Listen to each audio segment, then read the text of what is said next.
Bienvenue sur le podcast de Philippe Enge. Aujourd'hui, on va se pencher sur le futur du travail en France en 2025. Ah oui, le futur du travail passionnant. Exactement. Et pour ce faire, on va décortiquer le classement LinkedIn des 25 métiers les plus demandés. LinkedIn, c'est une source super intéressante. Carrément. Et on va aussi s'interroger sur l'impact de l'intelligence artificielle sur ces professions. L'IA, c'est la grande question du moment. Absolument. D'ailleurs, n'hésitez pas à vous abonner à ma chaîne YouTube pour plus de contenu sur ces sujets. Oui, allez-y, beaucoup de choses à dire. Alors, ce classement LinkedIn, il dit quoi sur l'évolution du marché du travail? Déjà, une chose saute aux yeux. Le marché évolue à une vitesse folle. LinkedIn a choisi de se concentrer sur les 3 dernières années au lieu de 5. Ah oui, c'est vrai. Ça montre bien que les tendances changent rapidement.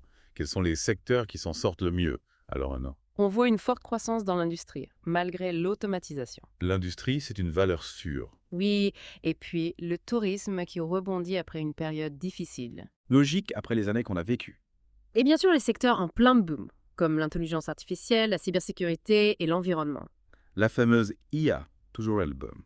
J'ai justement préparé une liste personnelle de 14 emplois qui pourraient être impactés par l'IA. Ah oui, je suis curieux. Alors on a analyste comptable, banquier, testeur logiciel, business process owner, energy manager, conseiller voyage, ingénieur IA. Ça, c'est sûr qu'il y a de la demande. Oui, ensuite, expert cybersécurité, revenue manager, ingénieur logistique, ingénieur performance, responsible design, responsible applications et responsable produit. Pas mal de métiers différents, ça va de la finance à la tech en passant par l'industrie. Exactement. Est-ce que l'IA pourrait vraiment menacer ces professions selon vous? Il faut nuancer, l'IA ne va pas remplacer tous les emplois, mais elle va les transformer. Prenons l'analyste comptable, par exemple. Oui, bon exemple. L'IA peut automatiser certaines tâches répétitives, comme la saisie de données. Ça, c'est sûr. Mais l'expertise humaine reste indispensable pour l'analyse financière, la stratégie et le conseil. Donc l'humain a encore sa place, même dans un monde dominé par l'IA. Tout à fait. On a tendance à dramatiser en imaginant des robots qui remplacent les humains. Les films de science-fiction n'aident pas. C'est clair. Mais la réalité est plus complexe. L'IA peut devenir un outil précieux pour simplifier certaines tâches et libérer du temps pour des missions plus créatives. Un peu comme un assistant intelligent. Exactement. Prenons le conseiller voyage. L'IA peut analyser des montagnes de données pour proposer des itinéraires personnalisés. Gain de temps et efficacité. Absolument. L'IA peut apporter une vraie valeur ajoutée à ces professions. Mais du coup, comment les travailleurs peuvent-ils se préparer à ces changements et s'adapter à l'arrivée de l'IA? Développer de nouvelles compétences, se familiariser avec les outils numériques, la formation continue est primordiale. Se mettre à jour, en quelque sorte. Exactement. Un testeur logiciel pourrait se spécialiser dans les tests d'application d'IA. Un banquier pourrait se former à la finance basée sur l'IA. D'accord, l'adaptation est la clé. Est-ce que le classement LinkedIn met en avant l'importance de la formation continue? Oui, tout à fait. L'ingénieur IA est en tête du classement. C'est logique, la demande explose. Sans surprise. Mais il y a des métiers moins évidents, comme l'inspecteur qualité. Ah bon. Ah, l'IA et le contrôle qualité. Oui, imaginez des systèmes de vision par ordinateur capables de détecter les défauts de fabrication avec une précision incroyable. C'est fascinant. L'IA s'immisce partout. Est-ce que ça veut dire que le métier d'inspecteur qualité va disparaître? Non, l'humain restera au cœur du processus pour superviser, analyser et prendre les décisions. L'IA sera un outil d'aide à la décision. Permettant aux inspecteurs d'être plus efficaces et de se concentrer sur des tâches plus complexes. Exactement. Et puis, il y a le responsable RSE, un métier de plus en plus important. Ah oui, le responsable RSE. Comment l'IA peut avoir un impact sur ce métier? Eh bien, l'IA peut l'aider à analyser l'empreinte carbone d'une entreprise, D'accord. identifier des axes d'amélioration pour réduire la consommation d'énergie, Intéressant. et puis garantir le respect des normes environnementales, tout ça. Donc l'IA devient un outil pour la transition écologique des entreprises. Mais plus généralement, comment préparer les futures générations à ce monde du travail qui change tout le temps?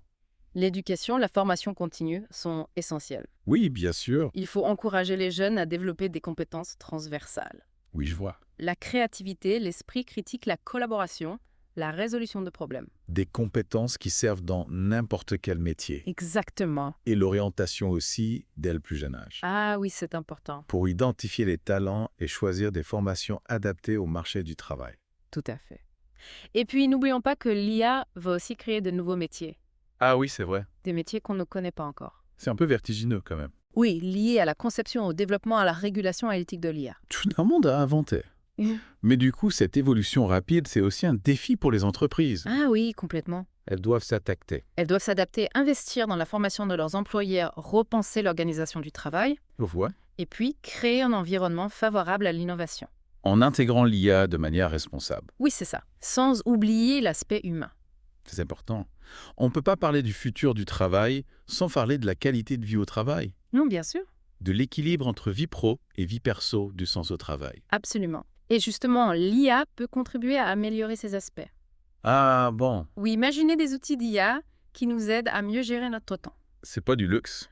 à collaborer plus efficacement, automatiser les tâches fastidieuses, Oui, je vois. pour se concentrer sur des activités plus créatives, plus épanouissantes. Donc l'IA peut être un allié pour améliorer notre quotidien au travail. Oui, à condition de l'utiliser à bon escient, C'est la clé, en gardant en tête que la technologie doit être au service de l'humain. pas l'inverse. Voilà. Vous savez, en parlant du futur du travail et de l'IA, on se focalise souvent sur les métiers qui vont disparaître, être automatisés. C'est vrai, on a tendance à voir le côté négatif. Mais l'IA, ça peut aussi créer de nouvelles opportunités. Ah, c'est important de le rappeler. Résoudre des problèmes complexes, améliorer notre qualité de vie et même créer des emplois. Des nouveaux emplois. Dans quel genre de secteur? Dans des secteurs qu'on n'imagine même pas encore, l'IA, c'est une révolution en éco-dépit. Ça donne un peu le vertige, mais c'est excitant aussi. Oui, c'est ça. Le futur du travail, ce n'est pas forcément la fin des emplois. Plutôt une transformation, une adaptation. Exactement. À nous de saisir les opportunités, de nous former, d'apprendre de nouvelles choses. Construire un avenir du travail qui soit performant, oui, mais aussi humain et durable. Tout à fait. Merci beaucoup pour votre participation. C'est passionnant. Merci à vous pour l'invitation. Chers auditeurs, j'espère que cette plongée dans le monde du travail de demain vous a éclairé. N'hésitez pas à laisser vos commentaires, à vous abonner à ma chaîne YouTube. On se retrouve bientôt pour une nouvelle exploration